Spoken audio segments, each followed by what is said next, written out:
Stop. Om Jnana-timirandasya Jnananjana-shalakaya Chakshurunmilitam Yena Tasmai Shri Guruve Namaha. Shri Chaitanya Manobishtam Stapitam Yena Bhutale Swayam Rupa Kadamayam Dadati Swapadantikam Vandeham Shri Guru Shri Utapad-kamalam Shri Gurun Vaishnavamascha Shri Rupam Sagrajatam Sahagana Rughnathanvitam Tam Sajivam Sadhvaitam Savadutam Parijana Sahitam Krishna Chaitanya Devam Shri Radha Krishna Padan Sahagana Lalita Shri Vishakhanvitamascha He Krishna Karuna Sindhu Dinabandho Jagatpate Gopesha Gopika Kanta Radha Kanta Namustate Tapta Kanchana Gaurangi Radhe Vrindavaneshwari Vishabhanu Sate Devi Pranamami Hari Priye Vanchakalpatarubhyascha Kripa Sindhubheva Patitanam Pavanebhyo Vaishnavebhyo Namo Namaha Namo Vishnupadaya Krishna Prishtaya Bhutale Shrimate Bhaktivedanta Swami Nityanamine Namaste Saraswati Deve Gauravani Pracharine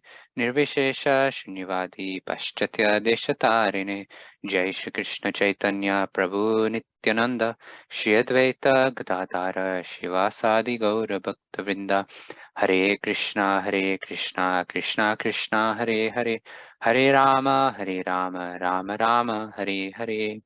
Prabhupada ki Jai. Jai. Hare Krishna, everyone. Thank you for joining. Hopefully more will join soon. But yes, it will be nice if more devotees can put their cameras on. But yeah, no, thank you, Sarika Mataji. Thank you, Vidhu Prabhu. Thank you, Seema Mataji. Thank you, Gunamai Mataji. Cameras on. Jai. Okay. Yes, that's fine. So I'm just going to share my screen. That's not one.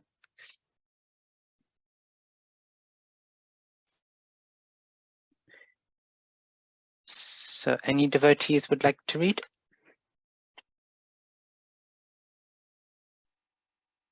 Sarika Mataji? Hare Krishna. Week 27, overview of chapter 6.1, the history of the life of Ajāmila. Maharaj Parikshit said, O my Lord, O Shukdev Goswami, you have already described in the second canto the path of liberation, Nivritti Marga. By following that path, one is certainly elevated gradually to the highest planetary system, Brahmaloka, from which one is promoted to the spiritual world along with Lord Brahma. Thus, one's repetition of birth and death in the material world ceases. O great sage Shukdev Goswami, unless the living entity is freed from the infection of the material modes of nature, he receives different types of bodies in which to enjoy or suffer, and according to the body, he is understood to have various inclinations.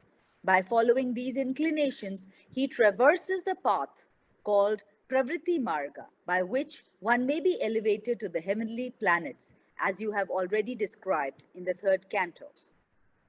You have also described at the end of the fifth canto the varieties of hellish life that result from impious activities, and you have described in the fourth canto the first Manvantara, which was presided over by Swayambhuva Manu, the son of Lord Brahma. My dear Lord, you have described the dynasties and characteristics of King Priyavrata and King Uttanapad. The Supreme Personality of Godhead created this material world with various universes, planetary systems, planets and stars, with varied lands, seas, oceans, mountains, rivers, gardens and trees, all with different characteristics.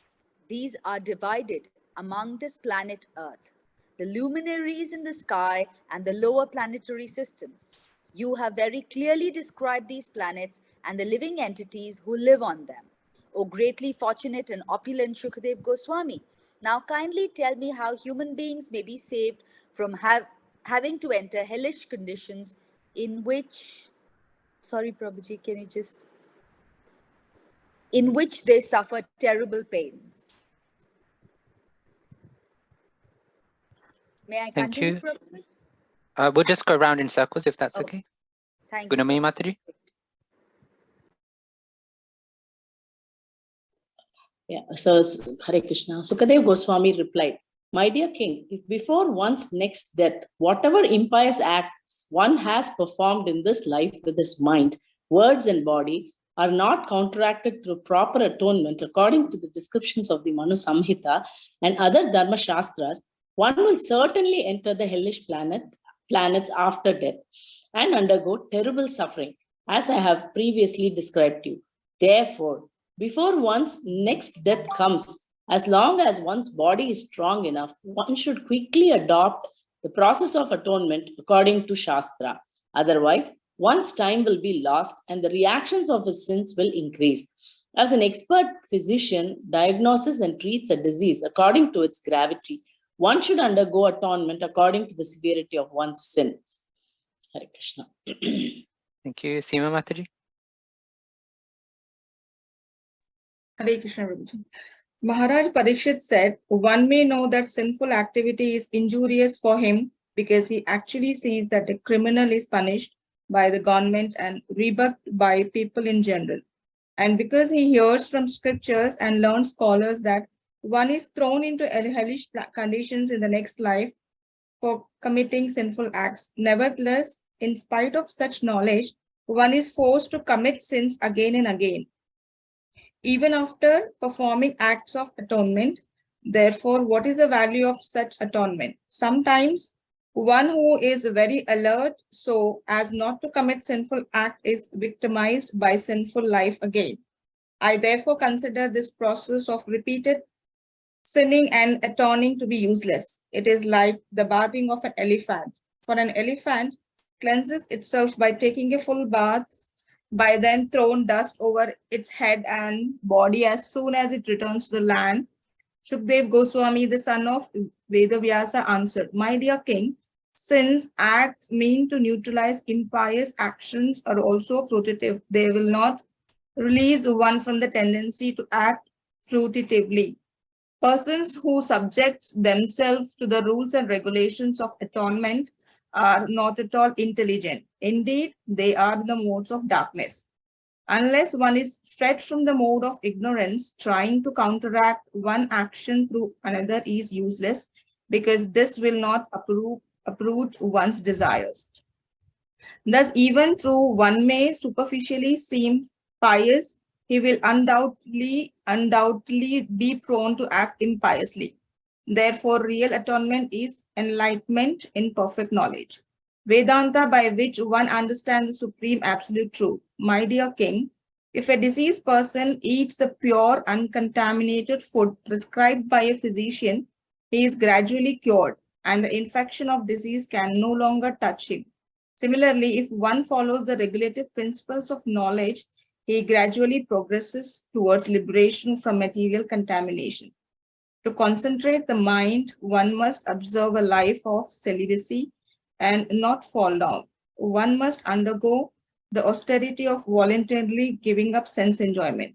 One must then control the mind and senses, give charity, be truthful, clean, and non-violent, follow the regulative principles, and regularly chant the holy name of the Lord. Thus, a sober and faithful person who knows the religious principles is temporarily purified of all sins performed with his body, words, and mind. These sins are like the dried leaves of creepers beneath a bamboo tree, which may be burned by fire. Although their roots remain to grow again at the first opportunity, only a rare person who has adopted complete and unalloyed devotional service to Krishna can uproot the weeds of sinful actions, with no possibility that they will revive. He can do this simple by discharging devotional service, just as the sun can immediately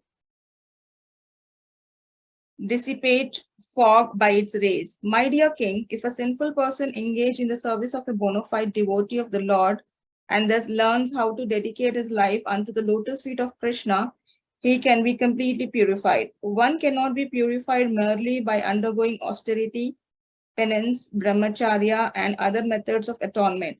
I have previously described the path followed by pure devotees, who are well behaved and fully endowed with the best qualifications. Is certainly the most auspicious path in this material world. It is free from fear and it is authorized by the Shastras. My dear king, as a pot containing liquor cannot be purified even if washed in the waters of many rivers, non-devotees cannot be purified by process of atonement even if they perform them very well.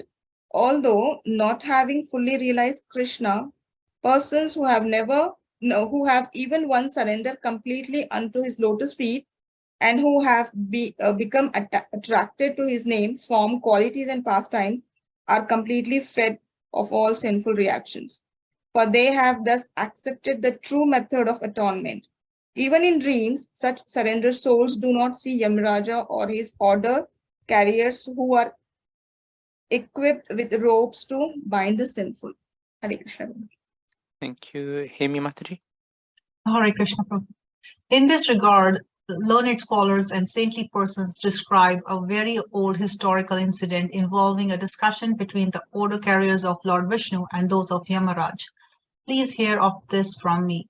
In the city known as Kanyakubja, there was a Brahmana named Ajāmila who married a prostitute maid-servant and lost all his Brahminical qualities because of the association of that low-class woman. This fallen Brahmana, Ajāmila, gave trouble to others by arresting them, by cheating them in gambling, or by directly plundering them. This was the way he earned his livelihood and maintained his wife and children. My dear king, while he thus spent his time in abominable, sinful activities to maintain his family of many sons, 88 years of his life passed by. That old man Ajāmila had 10 sons, of whom the youngest was a baby named Narayana. Since Narayana was the youngest of all the sons, he was naturally very dear to both his father and his mother. Because of the child's broken language and awkward movements, old Ajāmila was very much attached to him. He always took care of the child and enjoyed the child's activities. When Ajāmila chewed food and ate it, he called the child to chew and eat, and when he drank, he would call the child to drink also. Always engaged in taking care of the child was calling his name Narayana. Ajāmila could not understand that his own time was now exhausted and that death was upon him. Hare Krishna. Thank you. Rashna Mataji. Yes, Hare Krishna. When the time of death arrived for the foolish Ajāmila, he began thinking exclusively of his son Narayan. Ajāmila then saw 3 awkward persons with deformed bodily features, fierce, twisted faces, and hair standing erect on their bodies. With ropes in their hands, they had come to take him away to the abode of Yamaraj. When he saw them, he was extremely bewildered, and because of attachment to his child, who was playing a short distance away, Ajāmila began to call him loudly by his name. Thus, with tears in his eyes, he somehow or other chanted the holy name of Narayan. My dear king, the order carriers of Vishnu, the Vishnu Dutas, immediately arrived when they heard the holy name of their master from the mouth of the dying Ajāmila, who had certainly chanted without offense because he had chanted in complete anxiety. The order carriers of Yamaraj were snatching the soul from the core of the heart of Ajāmila, the husband of the prostitute. But with resounding voices, the messengers of Lord Vishnu, the Vishnu Dutas, forbade them to do so. When the order carriers of Yamaraj, the son of the sun god, were thus forbidden, they replied, "Who are you, sirs, that have the audacity to challenge the jurisdiction of Yamaraj? Dear sirs, whose servants are you? Where have you come from? And why are you forbidding us to touch the body of Ajāmila? Are you demigods from the heavenly planets? Are you sub-demigods, or are you the best of devotees?" The order carriers of Yamaraj said, "Your eyes are just like the petals of lotus flowers, dressed in yellow silken garments, decorated with garlands of lotuses, and wearing very attractive helmets on your heads and earrings on your ears. You all appear fresh and youthful. Your 4 long arms are decorated with bows and quivers of arrows, and with swords, clubs, conch shells, discs, and lotus flowers. Your effulgence has dissipated the darkness of this place with extraordinary illumination. Now, sirs, why are you obstructing us?" Should I continue? No. Okay. Unnecessary Mataji wanted to continue, so if you'd like to. Hare Krishna. Shukadev Goswami continued, Being thus addressed by the messengers of Yamaraj, the servants of Vasudev smiled and spoke the following words in voices as deep as the sound of rumbling clouds. The blessed messengers of the Lord Vishnu, the Vishnu Dutas, said, "If you are actually servants of Yamaraj, you must explain to us the meaning of religious principles and the symptoms of irreligion. What is the process of punishing others? Who are the actual candidates for punishment? Are all karmis engaged in fruitive activities punishable, or only some of them?" The Yamadutas replied, "That which is prescribed in the Vedas constitutes dharma, the religious principles, and the opposite of that is irreligion. The Vedas are directly the Supreme Personality of Godhead, Narayan, and are self-born. This we have heard from Yamaraj. The supreme cause of all causes, Narayan, is situated in his own abode in the spiritual world. But nevertheless, he controls the entire cosmic manifestation according to the three modes of material nature: Sattvaguna, Rajoguna, and Tamoguna. In this way, all living entities are awarded different qualities, different names, such as Brahmana, Kshatriya, and Vaishya, different duties according to the Varnashram institution, and different forms. Thus, Narayan is the cause of the entire cosmic manifestation. The sun, fire, sky, air, demigods, moon, evening, day, night, directions, water, land, and Supersoul himself all witness the activities of the living entity. Hare Krishna. Thank you. Rashmati, would you like to continue? Yes, Hare Krishna. The candidates for punishment are those who are confirmed by these many witnesses to have deviated from their prescribed regulative duties. Everyone engaged in fruitive activities is suitable to be subjected to punishment according to his sinful acts. O inhabitant of Vaikuntha, you are sinless, but those within this material world are all karmis, whether acting piously or impiously. Both kinds of actions are possible for them because they are contaminated by the three modes of nature and must act accordingly. One who has accepted a material body cannot be inactive, and sinful action is inevitable for one acting under the modes of material nature. Therefore, all the living entities within this material world are punishable in proportion to the extent of one's religious or irreligious actions in this life. One must enjoy or suffer the corresponding reactions of his karma in the next. O best of the demigods, we can see three different varieties of life which are due to the contamination of the three modes of nature. The living entities are thus known as peaceful, restless, and foolish, as happy, unhappy, or in between, or as religious, irreligious, and semi-religious. We can deduce that in the next life, these three kinds of material nature will similarly act.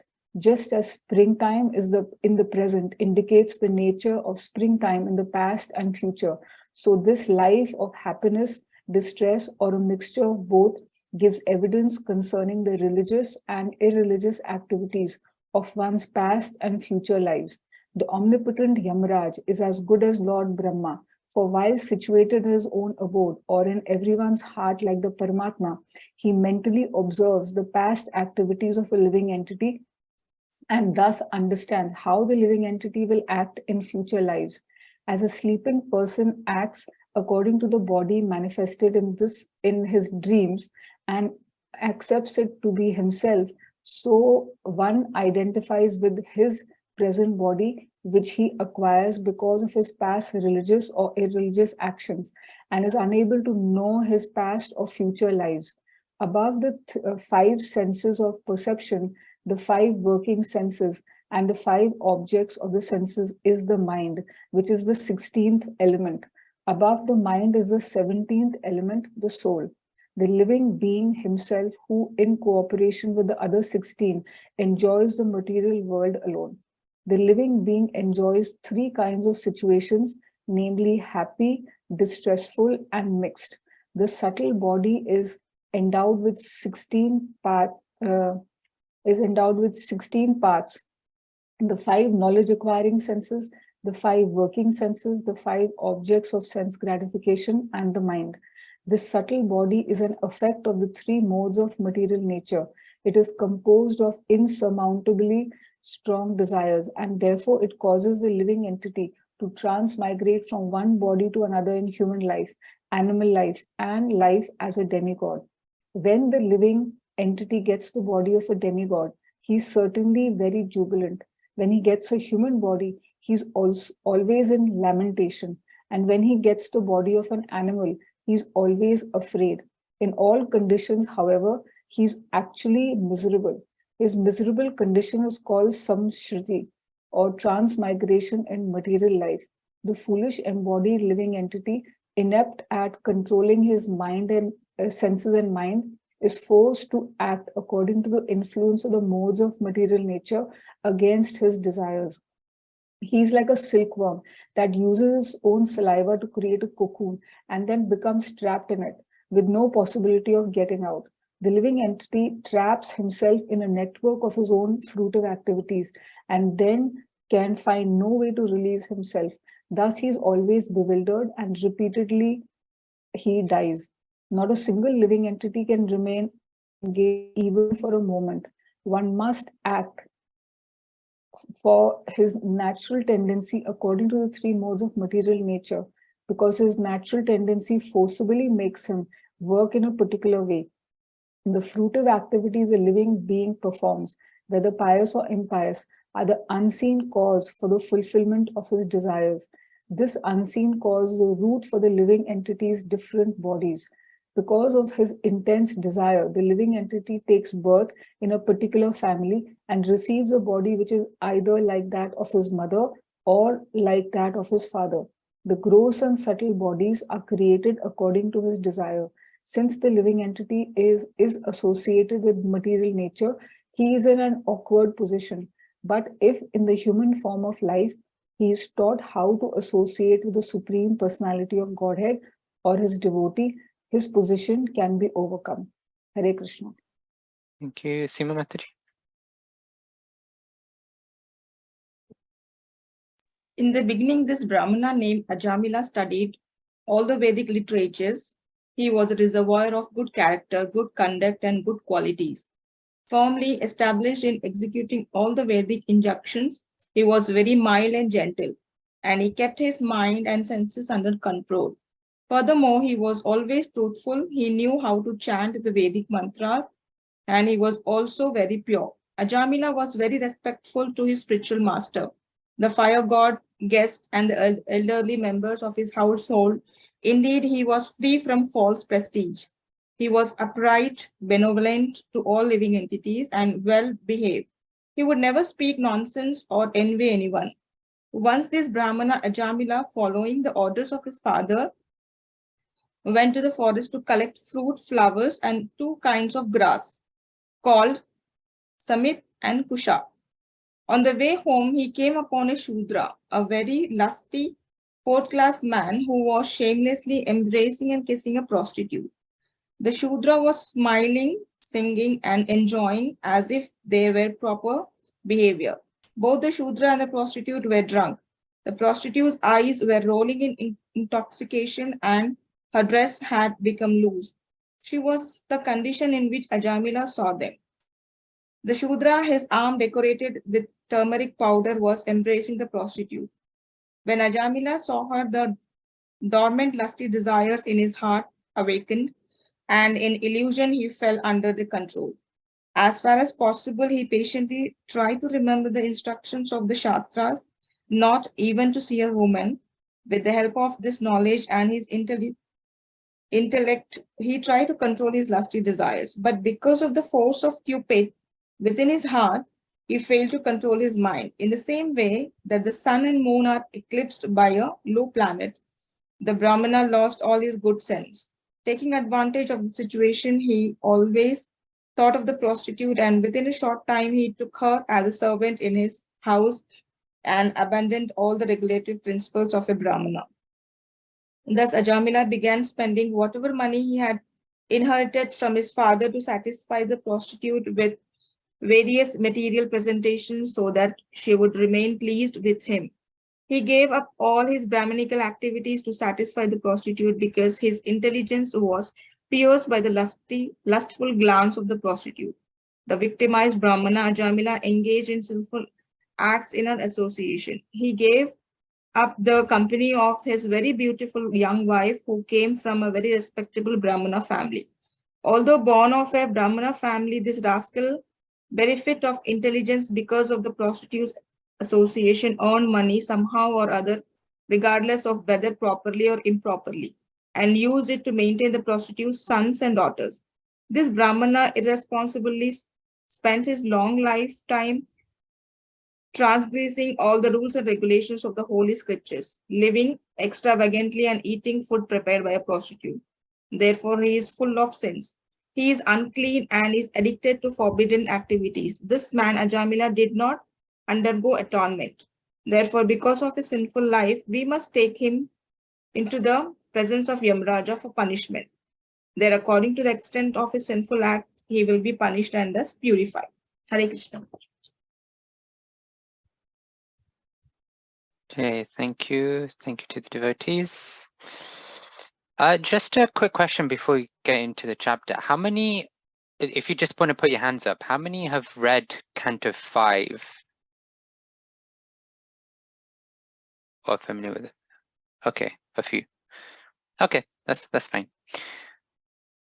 Okay, so Prabhu. Okay, that's good. That's good. Thank you. Thank you. Thank you. Okay, so this seems to be the start of a new chapter, a start of a new canto. So this should be an easy question. Where does this pastime start? Where does this story start? In terms of why Shukdev Goswami is going through the pastime of Ajāmila. At the end of Canto 5 is the description of the hellish planets. So it's the carrying forward of that, you know. Yeah. Like the cause of why one would go to hell, and you know, why would Yamaraj send his assistance? Yes. So Canto 5 has 26 chapters in it. We won't go through them because there's also technical elements to Canto 5, which is why that's kind of been skipped a lot. But the last chapter is called A Description of the Hellish Planets, as Rachman Mataji mentioned. And at the start of that chapter, Pariksha Maharaj is inquiring about the sort of different places that the living entities go based on their material situation and things like this. And Shukdev Goswami then describes about the 3 modes of material nature, which are, what are the 3 modes of material nature? Sarika Mataji? Goodness, Satguna, Sattva, and Rajogun. Yes, heard 3 of them cross multiple devotees. That's good. So yeah, so Shukdev Goswami is talking about the modes and specifically about how the modes affect our activities, how they affect our attainments, so our achievements. And then he starts hinting at this idea of hellish planets based on our ignorant or our impious activities. And so Pariksha Maharaj is, you know, he's honed in, you know, he's listening attentively and he's gone, okay, you just talked about hellish planets. Tell me more, right? Where are the hellish planets? Are they outside the universe? Are they in the same universe but on a different planet? Or are they even on the same planet but somewhere that I've not seen yet? But it's interesting. Why would Pariksha Maharaj, who we know is a pure Vaishnava, be so concerned about the hellish planets, right? Is he concerned that, oh, you know, he's about to die, that am I going to end up in the hellish planets with all the sins that I've committed? No, it's important. What is showcasing is that we know where we want to go. So far he's been listening to Krishna Katha, he's listening to about the devotees. But we also need to hear about where we don't want to go. Because both help and go hand in hand, right? One inspires us along the path. Hearing about Krishna, hearing about the devotees, that inspires us along the path. But hearing about the suffering and the repeated cycle of birth and death encourages us to not be lackadaisical on that path, right? Encourage us to take the path seriously and commit seriously to that path. So that's kind of why he was asking about, you know, tell me more about the hellish planets. And so Shukdev Goswami starts explaining that, okay, the hellish planets are in the lower planetary systems. And then he talks about the superintendent of death. Who is that? Who is that superintendent of death? Yamraj. Yamraj, right? The son of the sun god. So he talks about Yamraj, he talks about the Yamadutas, who are the messengers of Yamraj, right? So the Yamadutas basically bring those who are sinful to Yamraj's court. And what does Yamraj do, right? He's the superintendent of death. So he, according to one's karma, according to one's activities, according to one's impious activities, he punishes them accordingly by sending them to the relevant hellish planet. And for about 30 verses in that last chapter, Shukdev Goswami goes through different hellish planets, the sins that one has to perform to go there, and also the punishment that one receives, right? And then in verse 37, Shukdev Goswami explains, Evam vidha narake yamalaya santi shatasha sahasrashestu teshu. Translation, my dear King Parikshit, in the province of Yamaraj, there are hundreds and thousands of hellish planets. Unquote. Practically for every sinful act that we can do, there's a hellish planet for that. Specifically tailored to punish you for that little sinful activity that you've done. Just imagine that, right? The little chocolate bar we stole when we were kids, there'll be a hellish planet for that. You know. Yeah, inconceivable, right? So many hellish planets. All we just generally hear about there being 14 planetary systems, you know. But one planetary system has hundreds and thousands of planets, all for our punishment. Right? Just see, Krishna knew how sinful we would be that he created so many planets for us, you know. So then Shukdev Goswami explains that actually, regardless of whether we do pious or impious activities, regardless of whether we go to the planet of the demigods or the planet or the hellish planets, ultimately, once the karma is expired, once we exhaust the karma, we will have to come back to planet Earth again anyway, to the middle planetary system. So we can see all around us that there's so many people, so many, you know, very pious people who are aspiring and continue to go, okay, you know, just be a good human being. Just do the best you can, just help everyone. And many of them, especially those who have some sort of Vedic understanding or some sort of Hindu understanding, will be like, we'll go to Sargalok, right? We'll go to the heavenly planets and we'll enjoy that. But ultimately, once all that karma is expired, once we've kind of used that bank balance, ultimately we come down to zero, and zero means we come back to here. I mean, not 0, but yeah, we ultimately come back to the human life on planet Earth.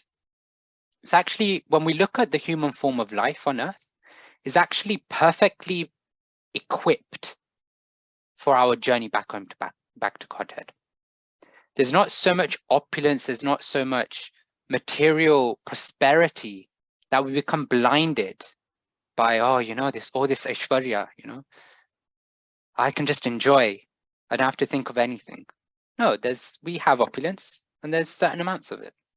And on the flip side, there's not so much torture or punishment that we're constantly in that anxiety. Like, you know, I'm suffering here. This is suffering. This is suffering. I mean, sometimes, you know, I'll put my hand up. It feels like that's the case, you know, that there's nothing but suffering here. But we have a balance of both, right? We have some reasons to say we're enjoying and some reasons to say that we're suffering. But it's a balance. So we're not overwhelmed by one feeling, or positive or negative. And so that gives us that perfect position to actually think more clearly, because then we can go, okay, there's yin and yang, right? There's this side of the story and that side of the story. So we can be situated in the middle. So then Shukadeva Goswami, at the end of the last chapter of the last canto, he starts summarizing about everything that he's discussed so far. I mean, we see devotees do this often even in the workplace. You know, when we're going through a presentation or something, then you usually summarize at the end. But here, Shukdev Goswami is summarizing in the middle, just because it's a long, you know, 7 days of katha. He has to summarize in the middle at some point. So what does he describe? He talks about the path of liberation. He talked about the Virat Rupa, or the universal form. He talked about the process of purification to fix our minds or come to the awareness of the absolute truth. And then he shares about how a devotee isn't attracted by conditional life or the conditioned life. A devotee's process is to actually first fix the mind on the universal form of Virat Rupa. And then gradually as they progress, they should fix their mind on the personal form, on Krishna. And eventually they should come to a stage of samadhi where they're constantly meditating on Krishna. And specifically this idea of devotional service to purify and to ultimately attain that ultimate success of life, which is to attain that spiritual kingdom.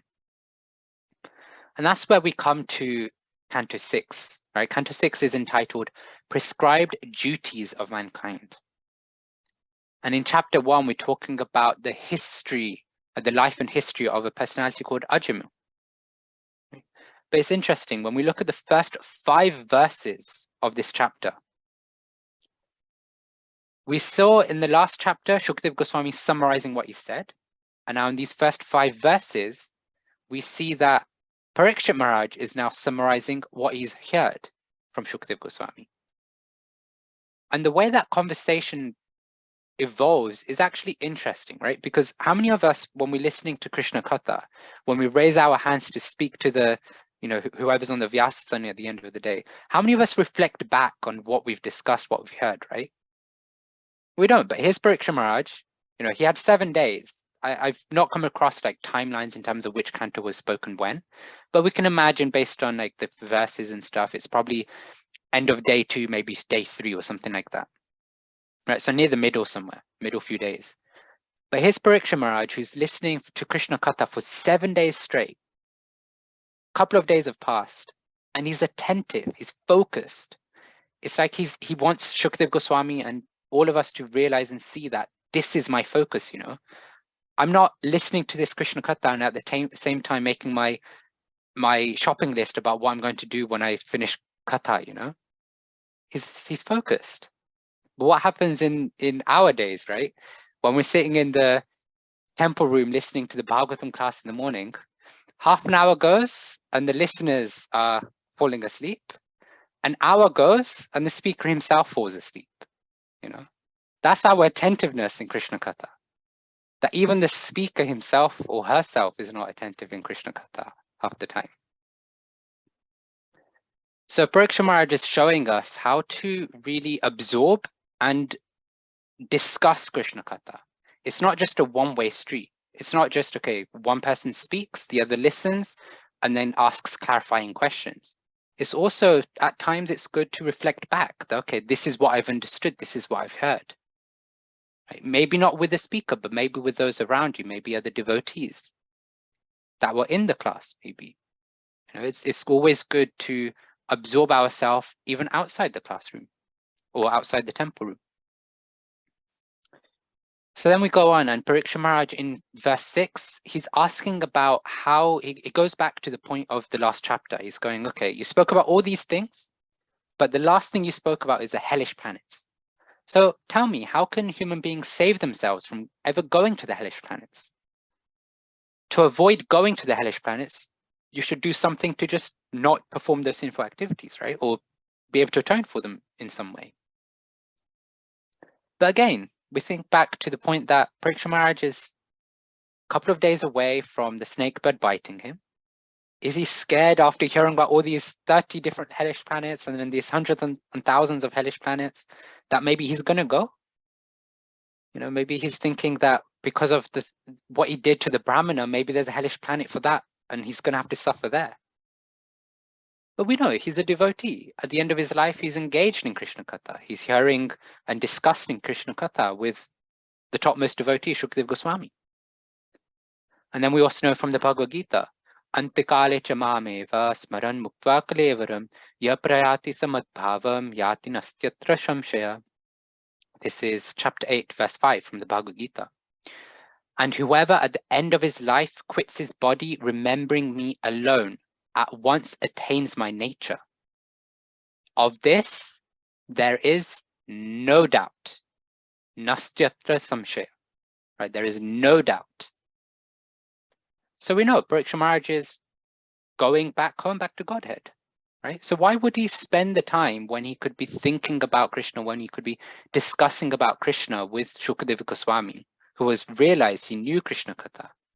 Why would he spend his time asking about these questions? Well, one thing that Prabhupada mentions in the purport is that a Vaishnava is paradukhaduki, right? A Vaishnava has no personal anxieties, no personal troubles, but Vaishnava is always concerned about seeing others in distress. They can't tolerate that. And ultimately, what is that distress caused by? It's caused by the fact that they're bereft of Krishna consciousness, they're bereft of their spiritual identity. And so even though Pariksha Maharaj was cursed to die within a few days, even at this moment, he was not thinking about himself. He was thinking about all those that were around him, all the yogis, all the jnanis, and even us who were listening to Krishna Katha, listening to the Bhagavatam, reading the Bhagavatam. That's the compassion of a Vaishnava. So Shukadeva Goswami, he goes, okay, I've had this question, I'm going to answer the question. And he starts off by talking about the process of atonement. Based on the Dharma Shastras, things or Shastras like the Manu Samhita, there's a process of atonement given, right? It's that if you do this wrong, then this is your atonement. This is what you do to rectify it. If you do this, you do this. If you do this, you do this. And like this, Shukadeva Goswami was explaining that you basically just atone for your sins. Because if one doesn't atone for the sins, then the reactions of that sin increase. But if you atone for them, then all is good. And the example is given about a physician, right? How a physician diagnoses or treats a patient. Based on the disease, a physician will give medication or a treatment accordingly. If the disease is a very strong, big disease, then the medication, the process of clearing down the disease is obviously adjusted accordingly. Say somebody has, I don't know, cancer, right? Then to try and treat the cancer, cancer is a bad example, but let's say TB, right? Something which is big, something which should be life-threatening. There's a certain prescribed medication for it. But then if you've just got a cold or a flu, then the physician might just give you a few, antibiotics, and then you're good to go. Because the level of the disease, what you're going through is different. And in the same way, the Shastras give that sort of level of difference as well. Based on the sin you've performed, this is the appropriate atonement for it, perfectly tailored to that sinful act. So that way, Shukadeva Goswami was trying to explain to Pariksha Maharaj that this is what you do. This is how human beings can avoid going to the hellish planets, by atoning for it in this life. But Pariksha Maharaj, he wasn't convinced. He wasn't happy with the idea that I can just counteract what I've done wrong. Because it points out the fact that there might be a law in the country. You might see others being punished by the law because they've done something wrong. And you might even have the law book at home. You might be able to read the law. But it doesn't stop you from committing the same mistakes by bypassing the law. You might have already done it before. You've been punished for it or you've atoned for it. But again, you might do it in the future again. And the idea is given that you might not do it intentionally. You might be that, okay, I've just stolen. I don't know why I stole. Okay, I'm going to hand myself in to the cops, to the police, atone for it, whatever that means, pay a fine, spend some time in the prison, come out. But the word specifically given is that, just trying to find, is vivasha. Vivasha is used. It's because you're not able to control yourself. It's out of habit that you commit that crime again, right? Sometimes you might, there are those who want to commit crimes again and again, but there are those who realize their mistake, they don't want to commit it, but somehow or other they just end up committing again anyway. And Shukadeva Goswami is pleased by this counter-argument. Not because he's pleased that people will keep committing the mistakes, but he's pleased that Pariksha Maharaj is seeing something higher than atonement. He's seeking something which is purer, which actually goes to the root of the issue. Parikshit Maharaj wasn't pleased or happy or content with the idea of karma kanda, right? That, okay, we do this and we get this in return. He wanted something higher. He didn't want to just neutralize the effects. And Shukdev Goswami explains that actually trying to neutralize or counteract is just adding to the karmic bank balance, basically. It's just a different type of karmic bank balance. And the other problem is that by counteracting it, it doesn't stop the propensity to do the sin. By atoning for our sin, it doesn't stop us from desiring to do the sin again. Or by handing ourselves to the police when we've done something wrong, doesn't stop us from wanting to do that wrong thing again. It's still there. It's still dormant within us. It's a bit like treating a disease which has, I don't know, 5 different symptoms, right? Maybe you're diseased and one of the symptoms is you've got a runny nose, you're coughing, you're sneezing, all these things. Well, you could go about treating it by trying to deal with the symptoms, right? You can go about by trying to deal with a runny nose, by trying to deal with a cough and stuff. But if there's an underlying disease causing all of that, you might pause it for temporarily, but it'll come back again. Until and unless you go and deal with the disease, then if you're dealing with the symptoms, it's just going to keep coming back. And what's that disease that we all have, right? In this conversation between Parikshit Maharaj and Shukdev Goswami, it's the fact that we're in this material world, right? And so what's the cure? The cure, Shukdev Goswami explains, is prayashtitam vimarshanam. Real atonement is enlightenment in perfect knowledge, in understanding the absolute truth. And in that way, Shukdev Goswami gives us 10 things to concentrate our mind and progress towards that liberation, progress towards overcoming that material contamination that we have. He gives this idea of practicing celibacy, right? Voluntarily giving up sense gratification or sense enjoyment, controlling the mind, controlling the senses, giving charity, being truthful, being clean, being non-violent, following regulative principles. And ultimately, he gives us regularly chanting the holy names. So he gives us 10 things, many of which are mentioned throughout the Bhagavatam, throughout the Bhagavad Gita as those saintly qualities, those saintly activities that we all try to cultivate.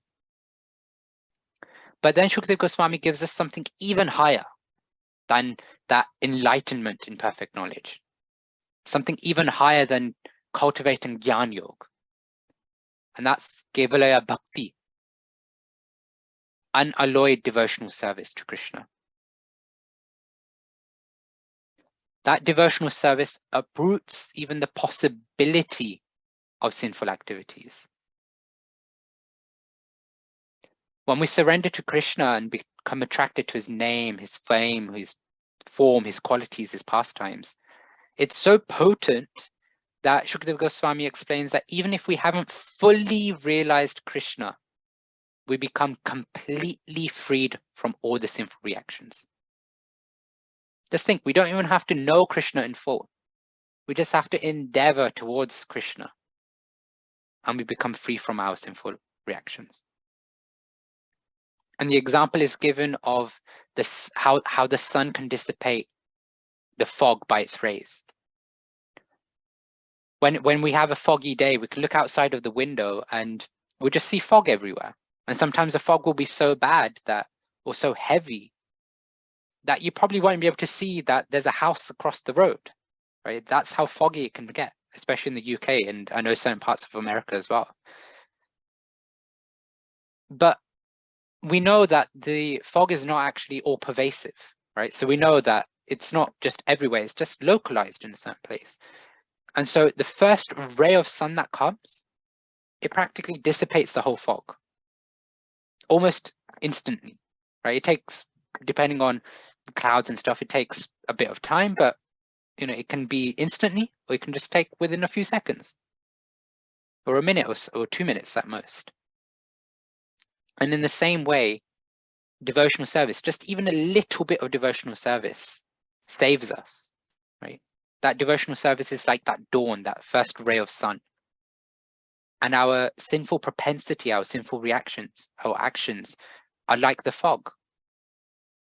Just by a little bit of bhakti, we can dissipate that sinful reaction. And what happens? Shukdev Goswami says that by that little bit of devotional service, we won't even meet Yamaraj in our dreams, right? We won't even dream of Yamaraj. I personally will say that I'm very far from that. I dream of Yamaraj many times, thinking about when is the time of death going to come? What's going to happen to me at death?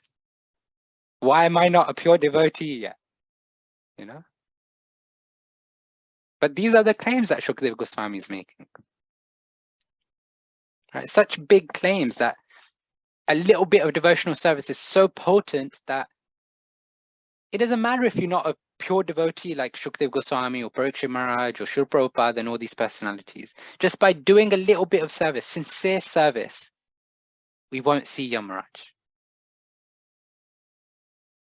So where's the praman for this? Where's Shukdev Goswami getting this from? Where's the evidence for this? To give that evidence to showcase the glories of devotional service, and specifically the chanting of the holy name, Shukdev Goswami describes this historical incident, right? This discussion between the Yamadutas and the Vishnudutas, right? So the Yamadutas are the messengers of Yamaraj, and the Vishnudutas are the messengers of Vishnu. And it's important to note that the word used is historical incident, right? It's itihasam. It's a historical account. Many times we can read the Bhagavatam or come across people who talk about the Bhagavatam, and they're talking about how their stories, how their mythology or legends and so on and so forth. But we should know that the Bhagavatam and other scriptures are real. They're based on historical accounts.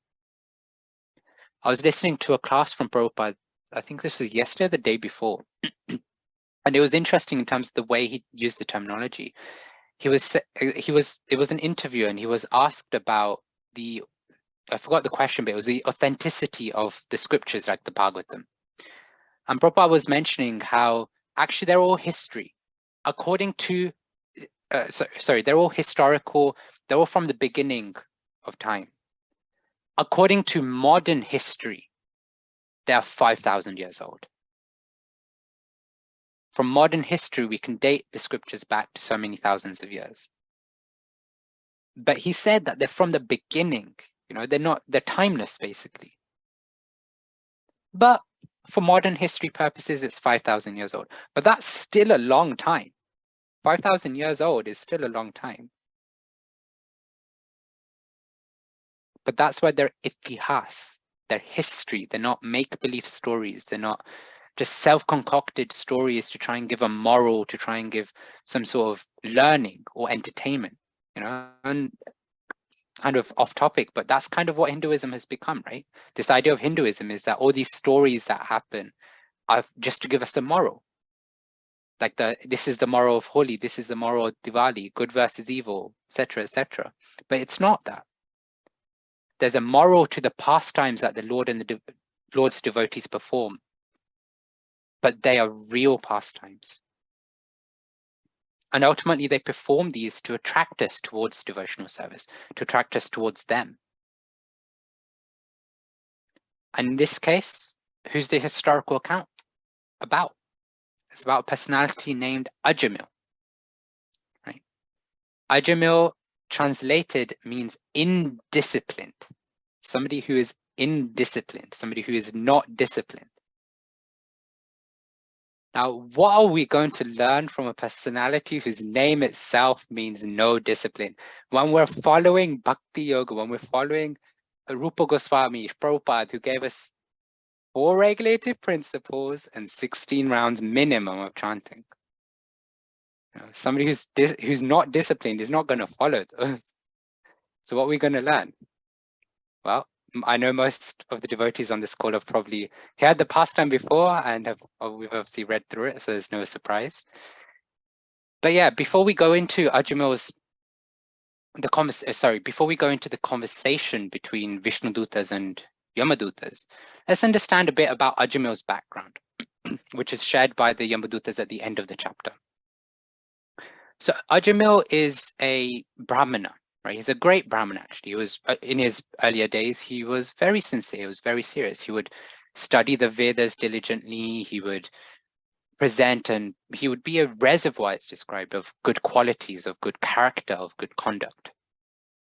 He followed the righteous principles. He followed Brahmanical qualities.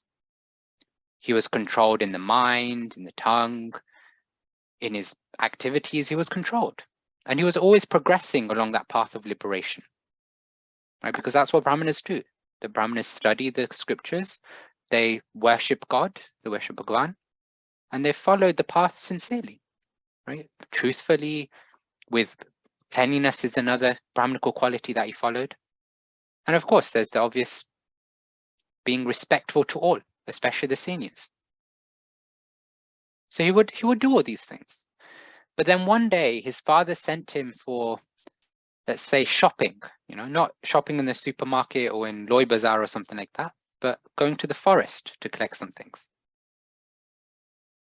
He went to collect some fruits, some different grass, flowers, and things like that. Just standard things that Brahmanas would go and collect for yagnas or for the household affairs. What happened on the way? Well, on the way back, actually, he came across a Shudra and a prostitute who were enjoying each other's company in sinful, lusty ways. They were drunk, they were embracing each other, clothes weren't properly, worn. And they were basically involved with each other with the intent of enjoying sexually with each other, right? We could say. And what happened when Ajamil saw this? Right, a Brahmana who we just described being of such great character, such studious nature, even his dormant lusty desires awakened. And he tried all he could to remember the scriptures, remember to not even look at a woman, remember that Aham Brahmasmi, right? I'm a spirit soul, I'm not this body.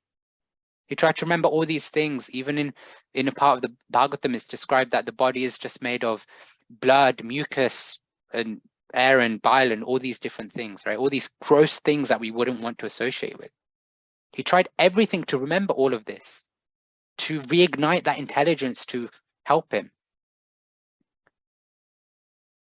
But the forces of Maya, the force of Cupid, was so strong that all his intelligence, all that Brahminical nature that he cultivated was ultimately useless. Right? And so what did he end up doing?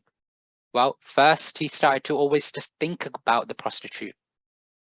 Right? Despite having a young, beautiful wife, he was thinking about the prostitute. And then when thinking about the prostitute wasn't enough, he went and invited the prostitute home to be a servant in the house so that he could look at her every day.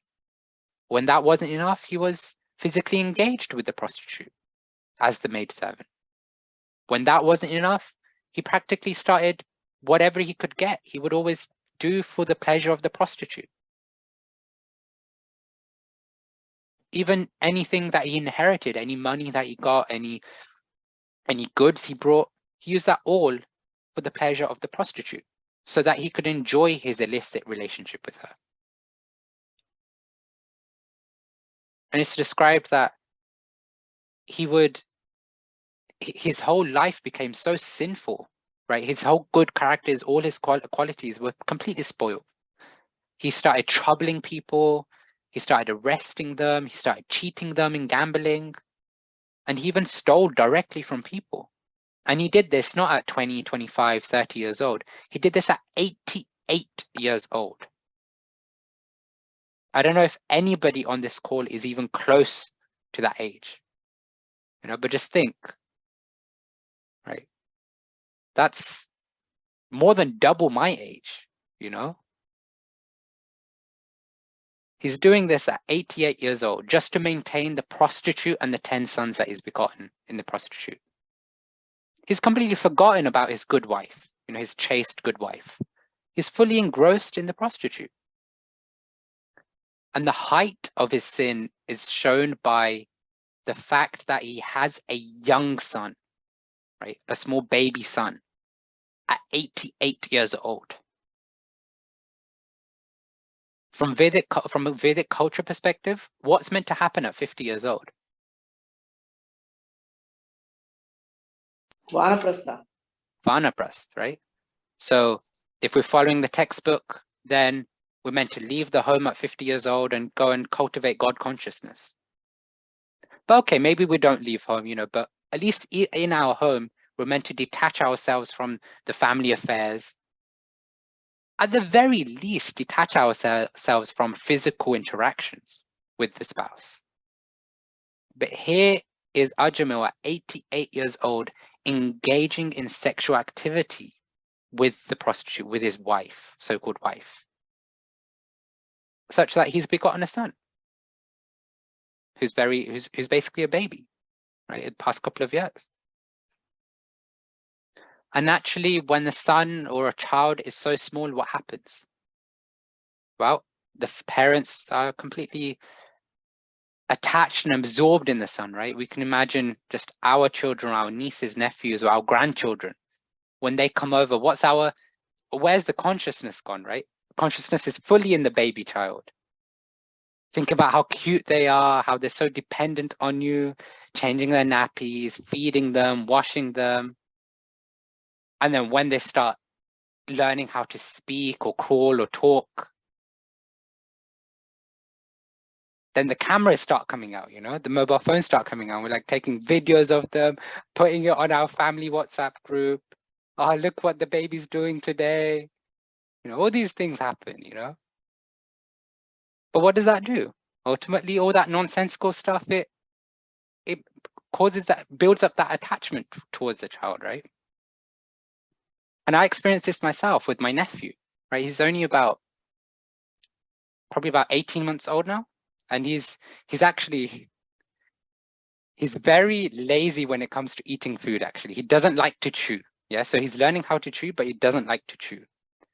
So whenever you put anything which he has to chew in his mouth, he'll just immediately spit it out. Unless it's something he likes, then he'll be like, I'll happily chew, But if I'm happen to be eating at the same time as him, then what do I end up doing? Then I end up doing what Ajāmila was doing, is that chewing. When I'm chewing, I'm inviting him, like, this is how you chew. I'm exaggerating my mouth movements, like, this is how you chew. Trying to encourage him to chew and do all these things. But all this just builds up that attachment, that affection for them. And what happened with Ajāmila, right? When the time of his passing came, when the time that the Yamdutas came to collect him, what was he doing? He was just remembering his son. So it's not unnatural, right? Because we know from the Bhagavad Gita that whatever state of our consciousness is when we die or when we pass away, that's the state we attain. Right? And whatever we're cultivating in our consciousness or feeding our consciousness throughout life is what we're bound to remember at the end of life. And so the fact that Ajāmila was remembering his son at the time of death is not a surprise for us, because ultimately that's what he was cultivating throughout his life. All those sinful activities that he's performed ultimately led his consciousness to be fully absorbed in the son. And so what happened with Ajāmila when the Yamdutas came? It's described the Yamdutas came with their deformed bodies, their twisted faces, with their hair standing erect on their bodies, with ropes in their hands, ready to tie Ajāmila up and drag him to Yamaraj's court. Just think about this picture that Shukdev Goswami's put. He's not elaborately described the Yamadutas, but just picture that, right? Somebody who is going to Yamaraj's court is brought to the court by 3 Yamadutas who look like so fearsome like this. who have a rope ready to, none of us will go to Yamaraj. If we heard about all these hellish planets, we'd never go to Yamaraj. But when the Yamdutas come, they're like, he's going to run away. So let's just have the rope, let's just tie him up and make sure we just grab him to Yamaraj's court. We can kick all we want, we can throw a fist all we want, but what are we going to do at that point? And what was Ajamil going to do? What was Ajamil's consciousness then when he saw the three Yamadutas? Well, naturally, he was going to become bewildered and scared. And his consciousness shows, because what happened when he was scared? What happened when he was bewildered? What happened when he was about, he realized that somebody's coming to get me? Lavite nasvarone chair ajuhava kulendriya. In verse 29, translation, with tears in his eyes, he began to call out, Uchchahi, very loudly and full of anxiety. Right? What did he call out, or to whom did he call out? Putram Narayanavayam, to his son, right? To his putra, to his son, who happened to be called Narayan. Of all the sins that Ajamil performed throughout his life, with all that attachment, with all those activities, with that lust that he had with the prostitute, with the sons, he had one good thing going for him. And that is that his son was named Narayan. And this is actually one of the greatest things that we actually have in our Vedic or so-called modern Hindu culture, is that when a child is born, we usually name them after Bhagwan, after Krishna, after Ram, or somebody, a great personality, a great devotee, or God himself. And so even though Ajamil was calling out to his son, right, this pastime really shows us the Lord's mercy, right? That even though he is calling out to his son, all the Lord is hearing is Narayan, Here's my devotees calling out to me. And look at with the love, the surrender that he's calling out to me with. Immediately sends the Vishnu Dutas. On the one side, the Yamadutas are trying to, grab Ajamil. And on the other side, the Lord has just sent his Vishnu Dutas. They come on the scene and they're like, what are you doing? You can't take him. So even though Ajamil was not calling out to the Lord, just because his son was called Narayan, the Lord saw this purely with that idea of love, that he's done something, At the time of death, he's called out to me selflessly, offenselessly. He's just called out in pure helplessness for me. And so when the Vishnu Dutas came, what were the Yamdutas like? They were like, oh yeah, you're the Vishnu Dutas, come. Okay, fine, you want to take him, you take him. No. They were like, what are you doing? Nobody's ever challenged us. Do you know who we are? We're the Yamadutas, we're the messengers of Yamaraj. You know who Yamaraj is? A superintendent of death. Who are you? Who are you guys? Like what went through your brain that you decided to come here today? And then the Yamadutas are looking at the Vishnu Dutas. Okay, you're wearing nice yellow garments. Your body is very effulgent. You must be some sort of demigod or some sort of, some great personality. But are you stupid? Are you ignorant? Like, do you realize that what you're just doing now is coming in between us and this sinful man, Ajamil? Like, I don't think you know what you're getting yourself into. And then we see this conversation between the Vishnu Dutas and Yamadutas. And the Vishnu Dutas are calm and relaxed. They're like, these Yamadutas, do they even understand what Yamaraj's position is? Yamadutas, you tell us, like, what are you meant to be doing? Who are you meant to be taking?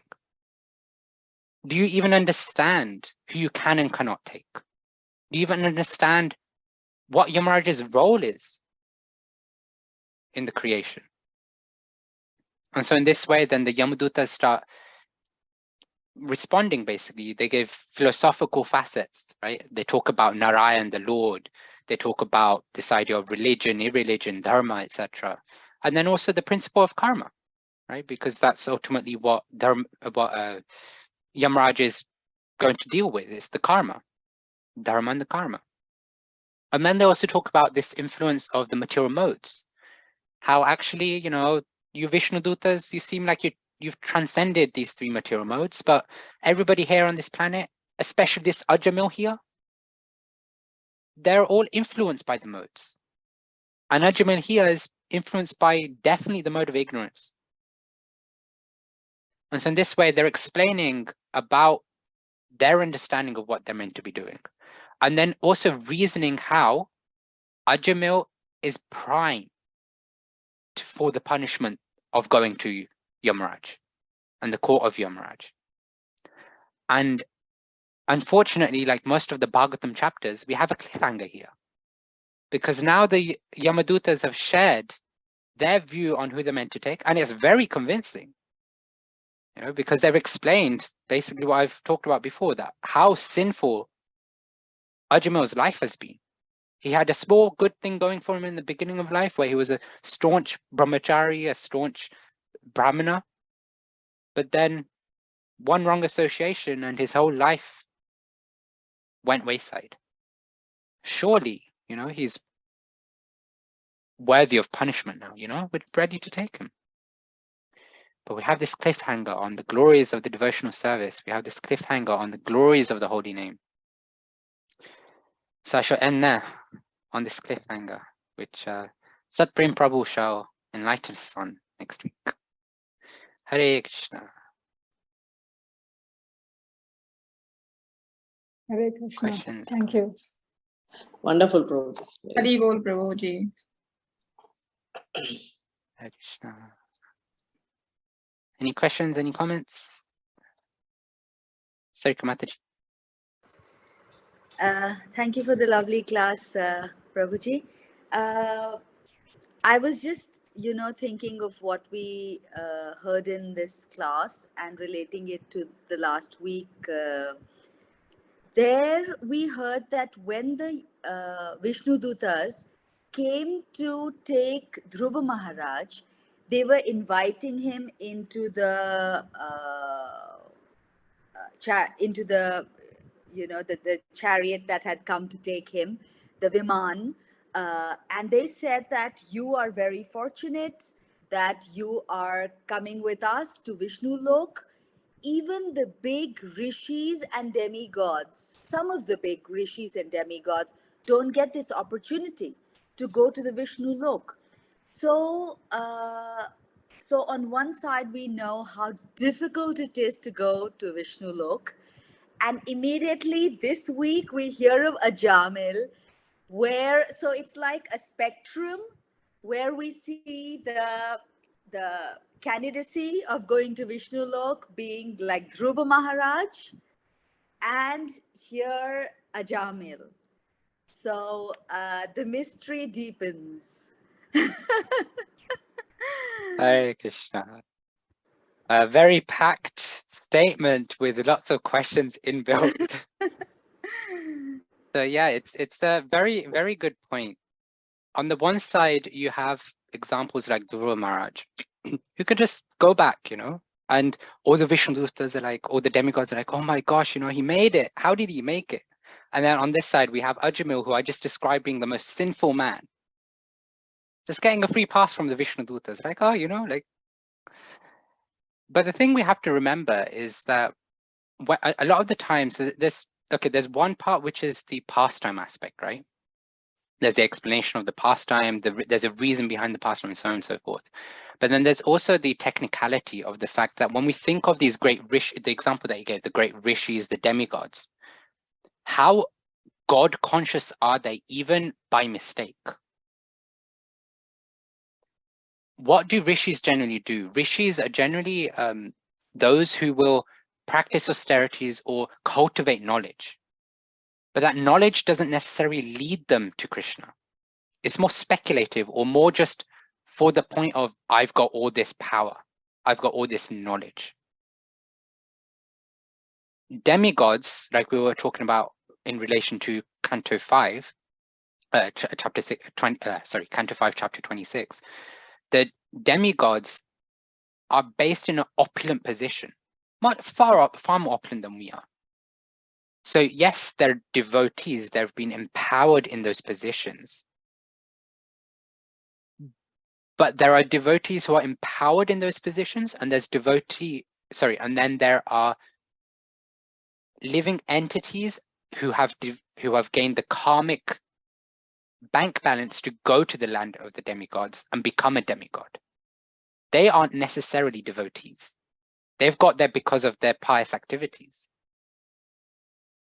And so they will be naturally very much more absorbed in the opulent side of the planet of the demigods, as opposed to the empowerment. Krishna has empowered us to be in this position side. So you've got that technicality also, whereby there's zero or practically no God consciousness there present, not even by mistake. And then we look at Ajāmila, right? So in some of the earlier purports of Canto 6, chapter 1, it's described that actually a lot of the stuff that he was doing before this example of the prostitute coming in, or the prostitute coming into his life, was very much devotional actually. Yes, he was a brahmana, but it was all aimed with the focus of bhakti, devotional service. But then even if we look at the purports which are purely in line with the latter ends of the chapter, which talk about how he had nothing good for him other than that one holy name, it's there to showcase the mercy of the Lord, but also the power of the holy name. It's why we perform Harinam on the streets, right? Think of the senior devotees, right? We might not even make a devotee, quote unquote, on the street. But if we have just gone on the street, chanted the holy names, and a random group of even like, I don't know, those who have just come out of the nightclub or something, even if they just go Hare Krishna once, you can see the smile that the senior devotees have, because they realize how much spiritual credit they've attained by just saying the holy name once. And so, yeah, going back to the point, you've got the stark difference in the attainments, but then you've also got the nuances, the technicalities of what differences there were in the personalities involved. That even though Ajāmila was so sinful, he could have been the most pious person, but if his son wasn't named Narayan, would the Vishnu Dutas have come? Probably not. But he was the most sinful, but the Vishnu Dutas came because of the name Narayan. And on the other side, you have the ascetics or the mystic yogis or the rishis, etc., who never called out to Narayan. They always called out to, I'm the Vedic mastermind. You know, I know the Vedas inside out. I know all these rituals. I know all this, that, and the other. I can make myself small. I can make myself big. I can do all these, perform all these siddhis. So yeah, that's kind of what comes. And of course, there's many other explanations, but those two are the main prominent ones that come to mind. Thank you, Prabhuji. Jai Hare Krishna. Rachana Mataji? Yes, Hare Krishna. So you said that from the very beginning of devotional service, when we start doing bhakti, and we chant the holy name, all the sinful reactions are removed, and so does that happen in the namabhas stage, or at what stage? Because bhakti end goal is love of Godhead. So at what point is the sinful reaction removed? The holy name is pure enough to remove all sins. That's the statement. That's a fact statement. The problem comes in when we are chanting the holy name. We are introducing the impediments along the path. Because we're so engrossed in the three modes of material nature, devotional service is pure. But when we start performing devotional service, because we're still influenced by the three modes, we're bringing our influence into the devotional service. Devotional service stays pure, but because we're bringing our impurities into devotional service, it's actually just adding sin. So the devotional service, the holy name, has removed all the sin, but because we're bringing our sin in, we're saying that the holy name isn't working. It's working. It's just that we're not at the stage where we're pure, where we're not bringing our sin in, if that makes sense. Yeah, yes, okay. No, but at what stage does the sinful reaction get removed? Like At all stages, at all stages. The point is that even at Namabhas, the holy name is still pure. The problem is that we're bringing our impurities into the chanting. And so the holy, it doesn't quite work this way, but you can see it quite simply. If you've got this hand, right? This is devotional service, and my other hand is the impurities that we're bringing, right? So devotional service is clearing everything. We've performed devotional service, we're clearing everything. But because we keep introducing this impure hand into the mix, we're actually bringing the impurities that we still have within us into our service, into the holy name, into our life. So bhakti is twofold. One is associate with the pure, because the pure is what will purify us. But the other part is also endeavoring to reduce the impurities. So that's why we see that, okay, we always hear that the holy name, that devotional service is pure, so pure that devotional service itself makes one pure. But then we also hear devotees, especially senior devotees, say, even Prabhupada say that we have to practice godly qualities. Well, if the holy name is so pure, why do we need to endeavor to practice godly qualities? Why don't we just focus on chanting? Because then the godly qualities will come. Because they come, but because of our impurities, because we're introducing our conditioning, we don't stay there. We bring back our impurities. So that's why it's like a two-pronged approach when we're practicing sadhakas. On the one side, we're associating with the pure because it is the pure that will purify us. And on the other side, we're also trying to practice and cultivate godly qualities because that will decrease the amount of contamination we bring to our devotional service. yes, but there is going to be a stage when even in the presence of all the dualities and the material world and modes and the three adhyatmic kleshas and all these things, in the middle of all that, it is still possible to be completely pure and, be transcendental, isn't it? Yes. So if we're talking pure Siddhanta, pure transcendental here, then yeah, it would be Shuddhnam, right? But that's where it comes, that we don't need Shuddhnam to become pure devotees. If you look at many of the senior devotees, they will, for example, Kanamkana Maharaj, right? He will say that his chanting is not Shuddhnam, right? He used to say that. But actually, we can say that it was Shuddhnam. But even if you take the philosophy that they give us, the point is that we're connecting with the pure. And if each and every moment we're endeavoring to connect with the pure, then where's the question of bringing our conditioning in? So senior devotees, we can say that, I mean, Prabhupada gives this analogy of a mango, right? Everybody is a pure devotee.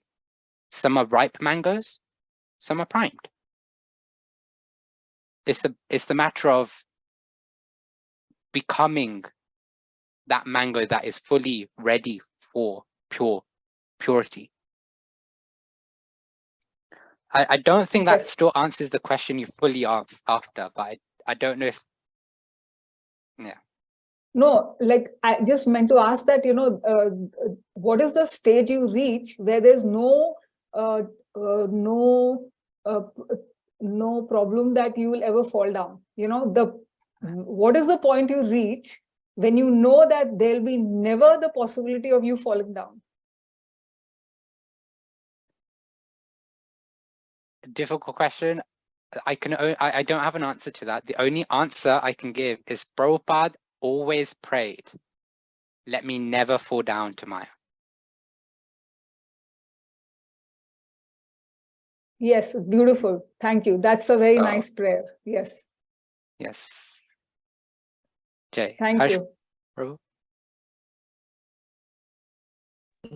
Hare Krishna, Prabhuji. Prabhuji, my question is, as it is said by the Sukadeva Goswami that one who has done sinful activities in the past has to do atonement according to Manu Samhita. But on the other side, in the translation of sloka number 19, it is said that although not having fully realized Krishna, persons who have even once surrendered completely unto his lotus feet and who have become attracted to his name, form, qualities, and pastimes are completely freed from all sinful reactions, for they have thus accepted the true method of atonement. So, Prabhuji, how to understand that which method we have to adopt? Like we are not fully surrendered, so we have to adopt the method of mentioned in Manu Samhita or method described in the translation. Yeah, so if I understand the question properly, this is about, do we go down the route of atonement, or do we just rely on the fact that, okay, I'm trying to be a devotee, so I just need to focus on that? Yes, Prabhuji, because we know that we are not, means I am not fully surrendered. So if I am taking the process recommended in this 19th translation, so how it will beneficial for me, because I am not fully surrendered. So is it good to take the atonement described in the Manu Samhita? So there is confusion between the, how to understand this. Yeah, so I've kind of had similar questions with senior devotees before. There's no right or wrong. It's more of a personal thing, right? Now, if we go by the textbook of Srila Prabhupada, it's like there are still certain things that you took from Manu Samhita, certain things that you took from different scriptures, not necessarily Vaishnava scriptures, and you applied them. But then there's also certain things that you left out. So I think, personally speaking, it's more of a personal thing based on the devotee. But generally, we can see that if we're sincere and serious about devotional service, then endeavoring to try and atone, we can see is actually us holding back itself. Because if we're endeavoring for atonement when Vaishnava scriptures are telling us, Sarva dharman parityaja ma'amekam sharanam vraja, right? All we need is basically to surrender unto Krishna. Then by thinking we need something other than Krishna in itself is kind of saying that we're not fully surrendered. Right? But does that mean that we don't counteract certain things? Like, for example, if I fall sick, should I just not take medicine because that is technically counteracting the karma that I've received? Well, we have to see what supports our devotional service. At the end of the day, there's one golden rule, which is always remember Krishna, never forget him. And then there's also this idea that we accept what's favorable for Krishna consciousness and reject that which is unfavorable. So if we have done something and our consciousness is like, oh, I really did this wrong thing, I'm such a bad devotee, I need to do something, then maybe better you just go and atone for it. And then, you know, your consciousness is clear, so then your consciousness is cleared so you can think of Krishna. But if your thing is, I've done something wrong, but Krishna is very merciful, I'm just going to strengthen my sadhana, go deeper in my service, and worship the Vaishnavas, serve the Vaishnavas as my atonement, that would also work. But it depends on you as a person. Where does your consciousness lie? Hope that helps, Prabhu. Yes, please. Thank you. Hare Krishna. Subhara, Prabhu? Hare Krishna, Prabhuji. Dandavat Pranam. You gave a very excellent analysis of this pastime. And particularly, I like this point you mentioned, that we bring on our own impurities to our own devotional service, right? It's like a contaminated devotional service it becomes. I mean, one thing I remember is, as ISKCON devotees, either initiated or aspiring devotees, most of us should not be committing those four major offenses, right? Definitely will not be doing that. So the stock of sinful activities go down as soon as you get associated with devotees and start taking, initiation, following those rules and regulations. But most often, what you talked about is bringing our own impurities. is that aparad, right? One is pap, which is sin. Aparad is the offenses to the holy name, 10 holy names, right? That plays out more once you come onto the platform of Krishna consciousness. That like takes us away. I mean, it will make our journey also very, a lot of impediments would come, and Vaishnava aparad, so many things, and also having material attachments. I know it's a very broad topic, the 10 offenses, the 11 offenses. Do you have, I mean, can you give, I mean, you can even conduct a whole class, I know, but how do we guard against these offenses? Guarding against the offenses, yeah, that's a class in itself, bro. No, so generally, I mean, one thing, if you look at all the 10 offenses, it comes down, at least from my small understanding, my small analysis, it really comes down to one really big thing, and that is our propensity to inflate our own ego, right? And by that, what I mean is by putting others down. Oh. And that others could be people, but it could also be personalities. It could be the holy name itself. So if we look at the first one, right? Offense towards other devotees, right? Those who are preaching Krishna consciousness. Well, they're doing such a great service by preaching Krishna consciousness. Yes, our inflated ego that wants us to go, there's something bad about them, right? Ninda, right? To find faults. They're doing such a great service, but because we want to feel better than them, we put them down, right? Then putting Brahma or Shiva at the same stance as Vishnu. Again, that comes more of a pride thing that, okay, you know, Vishnu is there, yeah, you know, he's God. But Brahma and Shiva, they're also great personalities. That's not because we want to praise Brahma and Shiva 99% of the time. It's because we want to go, we have hope of being godly. Right? That's the reality. Yeah? You know, it's like Brahma Shiva up there. I could be up there. Right. Like if we really dig deep, then that is partially there. Like there's certain traits that we see in Brahma. I mean, Brahma is the living entity. Right? From the scriptures, we understand Brahma is the living entity. So we feel like, okay, if a living entity can get to that standard, we can also. To be fair, among devotees, that is one of the least likely offenses that we perform. And unless we're still in our neophyte or initial stages, right?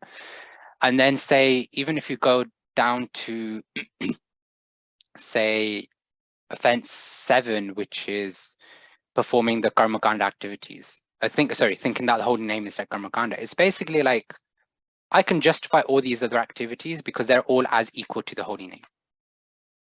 Oh no, the holy name is associating with Krishna.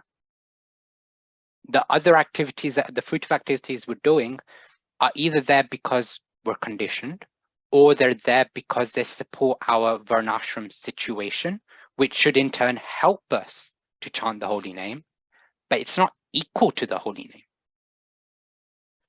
So a lot of this boils down to that ego, right? That our desire to inflate our ego to then perform ninda or fault find. And where I'm going with this is that this is something that I'm actually, this week has been my big introspection on that, is to try and find myself and catch myself wanting to do that. Just wanting to say that I'm better by not saying I'm better. And if we catch ourselves, then naturally the progression is, okay, we might still end up doing it, but because we've caught ourselves doing it, at some point we'll stop doing it externally and it will just be in the mind. We might go, oh, you know that devotee, oh, you know, never mind, you know, because you will realize at the time and we don't want to say anything. And then eventually we won't even say that. We'll just think, oh, you know that devotee, just in the mind we might go there. But then eventually we'll come to a point, and we can also cultivate this, which is that, you know, my mind is thinking this bad thing about them, but just look at the devotion, that service that they performed. Just look at how they are serving their deities so nicely at home. They might not be going out on the streets like I am to do book distribution.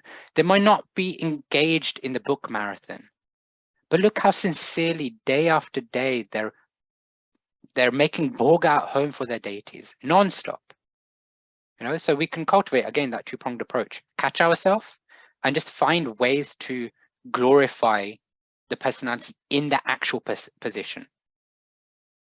Glorify Shiva as that devotee who drank poison on the request of the Lord in order to save mankind or living entities. So we can, hopefully that gives a few things. Thank you. Jai Hare Krishna. Hey, Mataji. Hare Krishna Prabhuji, is a wonderful class. I loved it. So I have a sort of a point, which is a continuum to what's already discussed. So I guess it'll come later on, but Ajāmila didn't get a complete free ride because I think he got a second chance to go to Haridwar and then do his sadhana there for, I think, 10 years, and then the Vishnu Dutas came. So he had to put his time to get to that platform. Hare Krishna Prabhu. Hare Krishna. Yeah, thank you for that clarification. So yeah, I guess this goes back to Sarika Mataji's question originally. Just to clarify, yeah, he didn't get a free ride back, but he got that safety net, right? He got saved from going to Yamaraj's court. That's what the Vishnu Dutas did. They weren't there. As far as I've read, it's not even with the intent of taking him back. It was with the intent of giving him that second chance. So yeah, thank you for that clarification, Hemi Mataji, for that reminder. Okay, Jay, so no other questions. So I have two questions. These are more discursive, and I'm conscious of time. I'll take the approach that we had last. Oh, Sarika Mataji, yes. Sorry, Prabhuji. Talking of offenses, one of the offenses is if we compare the Supreme Lord to any of the demigods, consider that the demigods are either equal or superior to the Supreme Lord. Here there is a statement that says that the omnipotent Yamraj is as good as Lord Brahma, for while situated in his own abode or in everyone's heart, like the Paramatma, he mentally observes the past activities of a living entity and thus understands how the living entity will act in future lives. So this was confusing because Brahmaji is being compared to Paramatma, and in our understanding, we think the Vishnu Tattva as Paramatma and Brahmaji as demigod. So here we can see in that verse that you just read out, it's not a comparison of position. It's a comparison based on a specific attribute, which is being able to see the past, present, future. So we know that we have the same qualities as Krishna, but we're minute in quantity. So the quality we can compare that, I have kindness, which is the same as Krishna. Okay, my kindness is not there, but anyway, we can say that other personalities, we can say somebody is as kind as Krishna, right? But as long as the mentality is there that they're not Krishna and they're not equal to Krishna, you're just taking that attribute as kind of giving that comparison, then it's okay, because it's the consciousness that we recognize they're not the Lord and they're not equal to the Lord. So here again, it's purely based on the past, present, future aspect, right? It's not based on the personality as a personality. Thank you, Prabhuji. Jai Hare Krishna. Okay, so I'm going to take the suggestion that we had last time, which is that we don't break out in breakout rooms. But I think these are quite nice discussive questions, actually. So yeah, if devotees just want to put their hands up to answer or share their reflection. So the first one, pastime showcases the glories of calling one's son after the Lord's name, right? So Ajāmila's son was called Narayan, which is why he basically had the Vishnu Dutas come. Discuss other ways in which we can bring Krishna as a memorable name or face in our daily life. So how can we bring that mercy or attract that mercy of the Lord in our daily life? The way Ajāmila, by mistake, Ajāmila got it by mistake, not with intent, but we can bring it with intent. Rachana Mataji? Yes, we can name our business some holy name, or we can live in a holy place, in a holy dham, association with devotees, being near a temple and associating with devotees. Yes. So we have Vaishya among us. Sarika Mataji? Prabhuji, I think all of us, we love food. So in order to associate with Krishna, I think one of the easiest ways is to make good prasadam and offer it to Krishna. So at least 2 meals a day if we have, and if we can offer that to Krishna and associate with him, so that will bring our consciousness to Krishna often, at least, because we cannot stop eating. Okay, so we've just offered food to Krishna. He's made it prasadam, or Mahaprasadam. And now we're going to eat, and we're like, kachori, samosa, gulab jamun, my favorite, you know? No, the consciousness is also that this is prasadam. You know, we can cultivate that. I'm looking at Krishna's remnants here. Hare Krishna, Prabhuji. We Hare can have pet names to our children like Nanda Nandana, Krishna. So we'll be calling them as, we can always call Krishna or Radha in that way. So similar to Ajāmila, just name our children after the lordships. Gunami Mataji? Prabhuji, like I heard in a lecture, like, you know, whatever, like Mataji was Nityasevani Mataji's lecture basically. So she was saying whenever she is going in the car, you know, and she passes by and she sees a truck or people selling fruits or vegetables, she always just offers it mentally to the Lord. You know, she says, so, you know, I mean, it's a very exalted thinking, but we could try it. So whenever we are trying to you know, see things which is going to, you know, agitate our senses, we can mentally, you know, offer it to Krishna, and then, you know, and I think that's one way. And of course, as Mataji said, try to prasadam, and hear the lectures at home. So people also, you know, who are with us and who are not so much involved in, gradually they get attracted, I feel that way.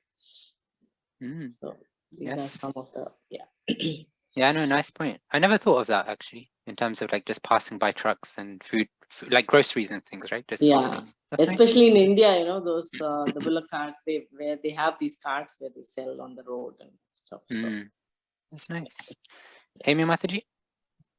Hare Krishna Prabhu, I was just thinking like I do this. So rather than listening to mundane music while I'm going to work, I have a CD of Krishna playing.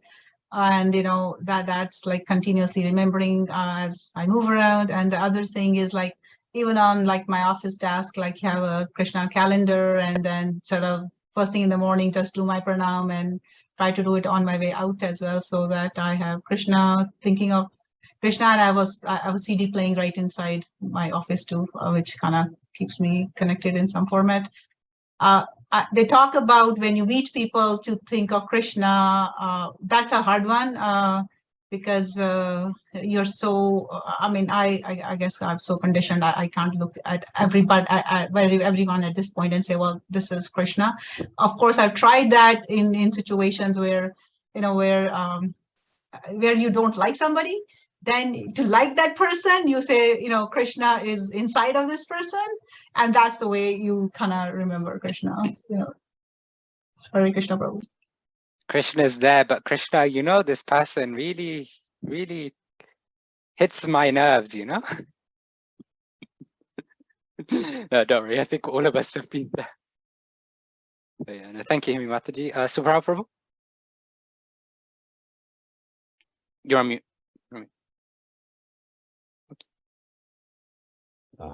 Can you hear me okay? Sorry. So one thing I have helped me is, you know, reading Srimad Bhagavatam is on a daily basis really helpful. And physically carrying a book of Bhagavatam, I carry in my work laptop bag actually, or some small books like this, you know, On the Way to Krishna, or some such books physically with you. That actually is more potent and purifying. Physical book reading purifies the mind. Physical book purifies the atmosphere in the bag. And then you're also respectful to the bag. You mean when I take a flight, don't keep it below the thing, right? Just keep it on the top. And book is there with you always, which is helpful. Yeah, that's Hare nice. Krishna. That's nice. It reminds me of what Prabhu's name now. Shri Prabhupada disciple, Silicon Valley, starts with a V. Vashishek Prabhu. Vashishika. Yeah, Vashishek Prabhu. Because he always, like I remember a class that he gave, I think he said this quite a few times now, that sometimes we're just going to somebody's house and we're waiting, right? We're told to wait 5 minutes whilst they get ready or whatever. 5 minutes is enough time to read a verse or two. Just have it on your phone. Just read a verse or two in that time you're waiting. So yeah, no, that's nice. Thank you, Sarah Prabhu. Sarika Mataji? Prabhuji, even the greetings that we do after coming in association with all the ISKCON devotees, we say Hare Krishna, Hari Bol. And I remember I was in one of the classes and somebody sneezed and I said, God bless. And then one of the Matajis says, no Mataji, now you're supposed to say Krishna Matiyastu. Don't say God bless. So every time, something good happens, and like even as a joke, I remember in one of the classes, somebody said, oh, Prabhuji, unka to Hari Bol ho gaya. So, somebody leaves his body, unka Hari Bol. So Hari Bol, Hare Krishna. So all of these names, when we say in our greetings and daily associations, I think very good reminders. So finally, if we are, leaving the body, if we are so used to saying Hari Bol, then hopefully we'll be able to say Hari Bol. Yes, that'd be nice. That'd be nice. Jay, Gunamani Mataji, do you have your hand up from before? Yeah, like one more thing is like if we keep hearing, like for example, I like to, when I do my cooking or preparing boga, I like to hear lectures actually.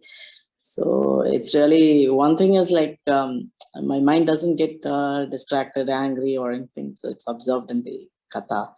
That's nice. So that way. And also I feel that, if we have like, for example, my spouse is not so interested, but I feel that he keeps hearing these, going up, down. And I feel that the attitude also slowly getting inclined to hearing these kathas. I feel like that. I'm not sure. I can't ask him though. But no, that's nice. Yeah, it purifies the atmosphere as such, I feel. Yeah. Yeah, he's getting sukriti from associating with the devotee. That's nice. And I think, to be fair, that's probably how most of us started, or our family starts. It's that small service that they've performed unknowingly. Just helps them. So it's good. It's nice. So there's one very obvious one that I'm surprised nobody's mentioned, and that is stripping out all of the posters in your rooms and replacing them with Krishna's photos. That's one obvious one, because at the end of the day, what we're trying to do, we have these 5 senses, right? Eyes, ears, tongue, mouth, etc., etc. And the idea is that we just want to engage them in Krishna's service.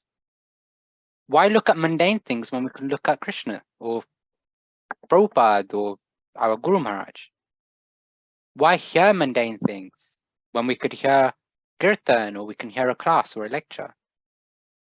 Why eat things that aren't offered to the Lord when we could be honoring prasadam, ideally cooked by devotees, in that pure consciousness that Gunamani Mataji was sharing about? Why would we smell flowers that haven't been smelt by the Lord? All these things, what we're trying to do as devotees is engage all of our 5 senses in the service of the Lord. Sivan Mukha Hijivado, right? All of these, it's from BRS, Bhakti Rasamrita Sindhu, or Nectar of Devotion.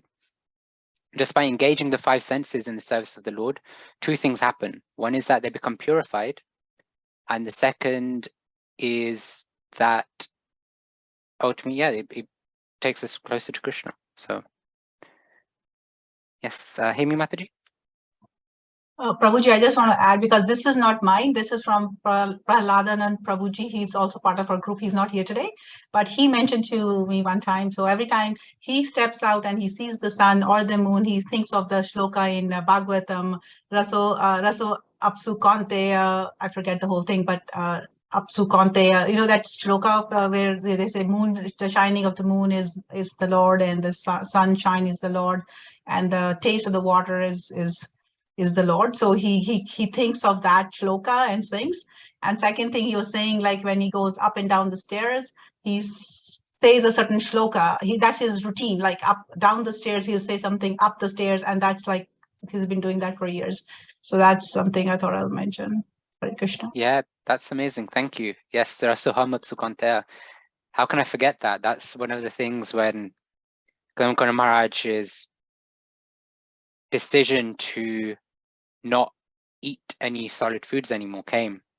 On the Zoom call, he specially made it a point to get his water bottle or maybe it was a cup, open up and say Rasoham Apsukonteya and then drink. How could I forget that? That's thank you for that reminder. Seema Mataji. Hare Krishna Prabhu. Like Subbarao Prabhu said about that associating with Srimad Bhagavatam, it's I felt it like it is nectarian. I keep on thinking canto after canto, I'm falling in love. Like, how can this be so beautiful?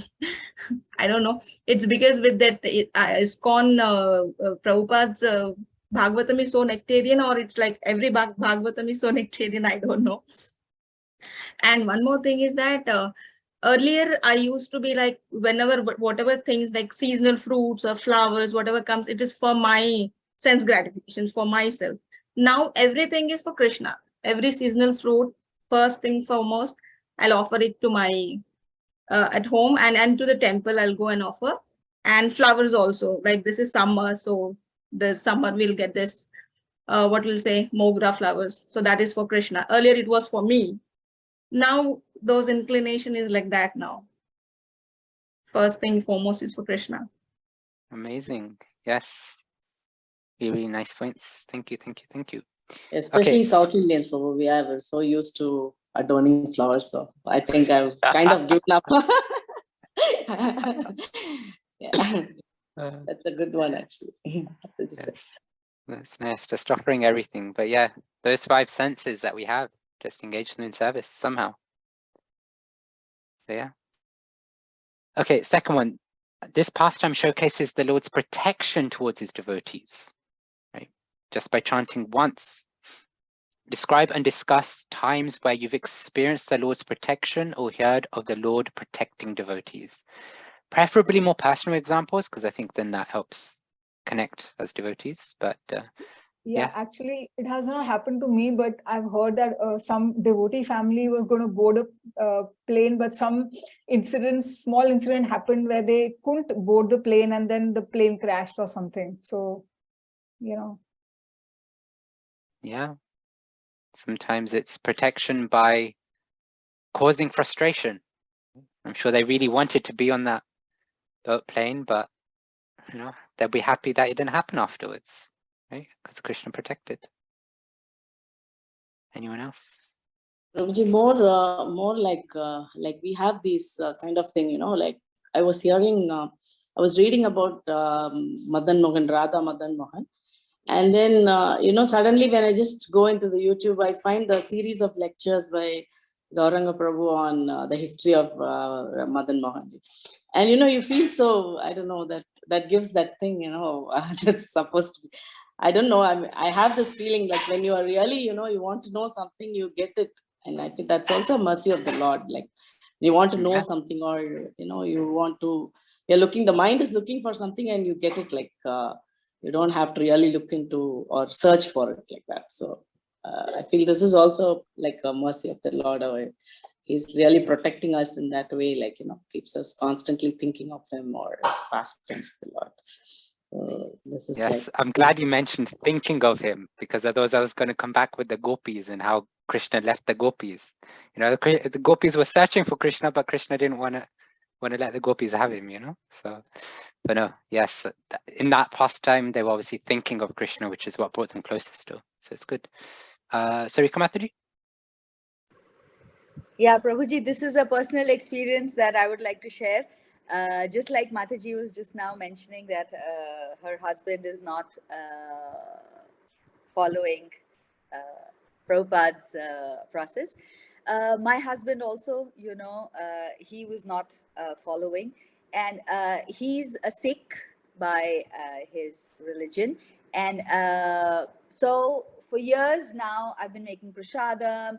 And so how it happened was first I turned a vegetarian, that was decades ago. Then my daughter turned vegetarian. Then my son turned vegetarian. And then my husband, he was always like, oh, I don't have as much non-veg as you think and all of that. But then somehow, like Krishna always does that, in Hindi we say, he forces you to kneel down. घुटने टेकने के लिए मजबूर कर देते हैं भगवान. So my husband came across this time in his life where he had nowhere to go. He tried everything. He had nowhere to go. And then I told him, what do you have to lose? Do some service. I mean, he does service, but I said, do something for Krishna and give Krishna an opportunity to reciprocate. Maybe he's just waiting for you to reciprocate. And then just like that, he said, okay, I'm going to leave non-vegetarian food. And then I immediately prayed to Krishna, okay, Krishna, now this is your chance to just trap him. And actually it happened. I mean, it's been now years and he's a vegetarian. And whatever block that he had, Krishna reciprocated, and like, it just went off. So Krishna will just, the moment he sees you're weak, you're ready to surrender, like magic, he will do this miracle and your heart will just melt. And now my husband, he will do prasadam. He will ask me, did you put prasad? And I'll say, no, I did not. I was in the washroom or something. So he will do everything. So I think Krishna just knows how to steal everybody's heart. That's Jai amazing. Sarika Mataji. Yes, that is amazing. That's really, really nice. But yeah, he traps. So now your husband can't leave Krishna, because as soon as he tries, Krishna will just grab hold of him, just like he grabs hold of Bhutana, Just won't let go. Even if you're going, no, let go. He just won't let go. That's nice. So Prabhu? Hare Krishna, Prabhu. Taking cue from Sarika Mataji's narration, it's wonderful to hear. Similarly in our own life, if you look at it, it's in US, it's Sunday morning, 11:30. Previously, many of us, forgive me if I'm offending you, might not be getting up early in the morning on Sundays. Sundays would be lazy before we became devotees, right? The fact that we are talking about glories of Krishna, hearing Bhagavatam from you, Prabhuji, and discussing the pastimes and all those things, that we should be, it's a transformational. Reading Bhagavatam is not informational. It has transformed every one of our life, right? If you go back maybe 10 years ago, 15 years, 7 years, I've been into this practice for the last 8 years. We can look at our own things. It's not, I've never eaten meat, but other things, if you look at it, the most cardinal sin in Krishna consciousness is eating unoffered food, right? As said in Bhagavad Gita's third chapter.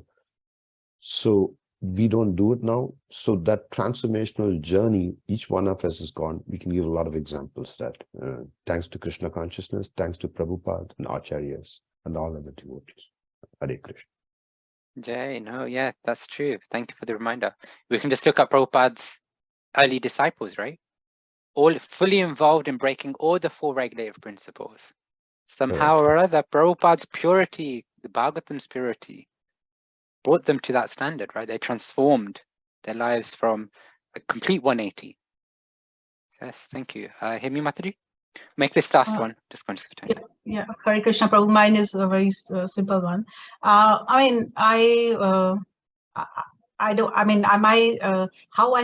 I would say stumbled into ISKCON is how it's very magical in my mind. Like I was listening to Krishna Katha, which would come from India through audio from another, some totally different place. And I kind of listened to the whole thing. Then I read my Bhagavad Gita that inspired me to read it with my friend who actually was in Australia, and we would read it on the phone. And then we finished. Then I wanted to send her a set of Bhagavatam. So I started looking into Toronto and emailed ISKCON bookstore that I want to ship a Bhagavatam. And that person, I had no idea that this is ISKCON. I'm just after the Bhagavatam. And then he put me in this WhatsApp group for the ISKCON, and there has been no looking back ever since. So it was just so wonderful. It's a magic. I can't explain how, but it did happen. Hare Krishna, Prabhu. Krishna, that's amazing. Did you say Toronto? Yes, Prabhuji, yes. I was Okay. sending from Toronto. I was trying to send it to Australia, but we did Wow. it through, it was kind of crazy, but we ended up sending it through India from Mathura. It went there, but it was during COVID. It was all big drama, but That's it went, amazing. yeah. So sending a Bhagavatam from Toronto to Australia, and Krishna nabbed hold of both of you, I hope. Yes, it's true. Because I've been telling her that you should, associate with ISKCON, and she was like very sort of leery about it. And turns out, she said there was a ISKCON, you know how they do outreach from another sort of city. They came down to do Janamashtami in her city. She said, and she's telling those devotees, my friend's been telling me to associate with ISKCON. And he said, well, tell her ISKCON came to you. Rather than you going after them. So it's magical, Prabhuji. I don't know how to explain. It was beautiful though. Yeah, no, thank you for sharing. But yeah, that's amazing. Bhagavatam, you tried to send Krishna around the world, and Krishna came direct to your doorsteps. That's amazing. Jai. Yes, Prabhuji. Jai Hare Krishna. Thank you, dear devotees. I'm conscious of time, overrunning as usual. I hope I'm not the worst of the three, separate Roberts in the room. No, Prabhu, But no, thank you. Beautiful class. Thank you very much. Jai, thank you. Hare Krishna. Thank Yes, you all. thank Hare you. Krishna. Satprem Prabhu will give next week's class, I believe. So Story of Ajāmila will continue. Hare Krishna. Hare Krishna. Hare Krishna.